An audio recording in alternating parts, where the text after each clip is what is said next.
I want to tell you about how and why I started Lighthaven. The truth is, Lighthaven started out of complete frustration. In 2000, I was a busy lawyer working at Simpson Thacher and Bartlett, one of the top law firms in the world. I was working super hard. I remember nights when I would sleep under my desk because things were just so busy, and this was during the dot-com boom and subsequent bust. Along the way, I don't remember the exact year, but one of the large investment firms came to pitch the lawyers on financial planning advice. And my investment person was very, very nice, polished, a young professional woman who probably went to an Ivy League business school.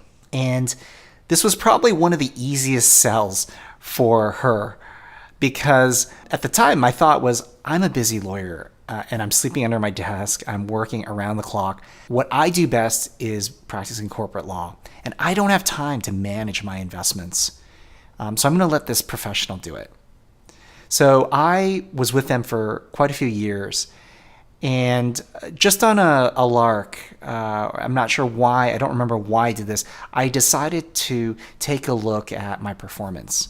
I wanted to compare what they were doing for me, do a spot check, and just develop the confidence that I had hired the right people. I was pretty shocked, actually. Firstly, because they made it really difficult for me to measure performance.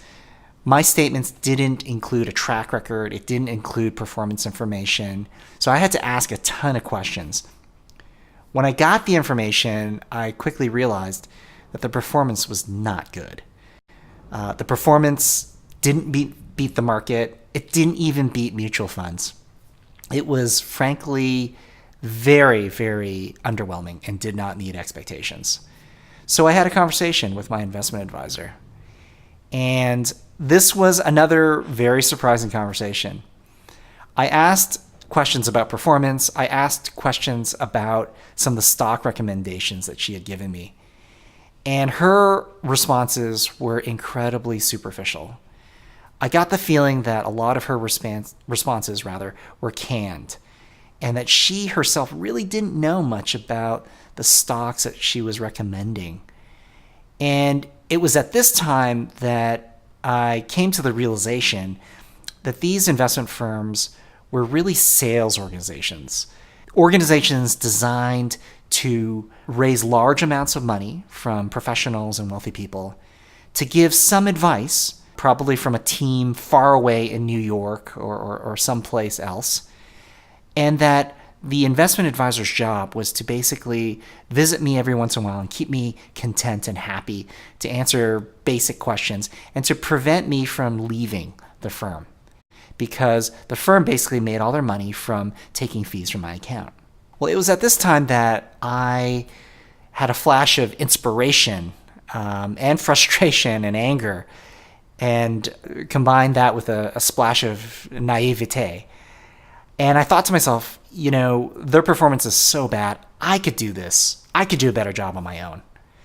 So this is while I was practicing corporate law. I read everything I could, written by Benjamin Graham, Peter Lynch, Charlie Munger, the letters of Warren Buffett, books by Philip Fisher, basically all the legendary investors. I read their books, their letters to investors, and I tried it myself. And of course, it wasn't as easy as I thought it was. I started investing in mutual funds, then index funds, and eventually individual stocks. And although I had some fits and starts at the beginning, eventually I did have great success. The returns were actually very good, market beating. But more importantly, and surprisingly, I discovered that I had a real passion and an aptitude for investing. A few years later, when I had the opportunity, and more importantly, the confidence to do something entrepreneurial, I jumped at the chance. Lighthaven is different than anything else out there. Lighthaven was built to be the type of investment firm that I couldn't find when I was a busy lawyer. And because of this, the firm has a completely different kind of DNA. We have the vision to be the very best investment firm anywhere. We believe that we should treat others the way that we would want to be treated. We believe in aligning our interests with our partners, not profiting at their expense. We believe in transparency in what we do and how we communicate. And most importantly, we have a genuine passion and love for the art and science of investing.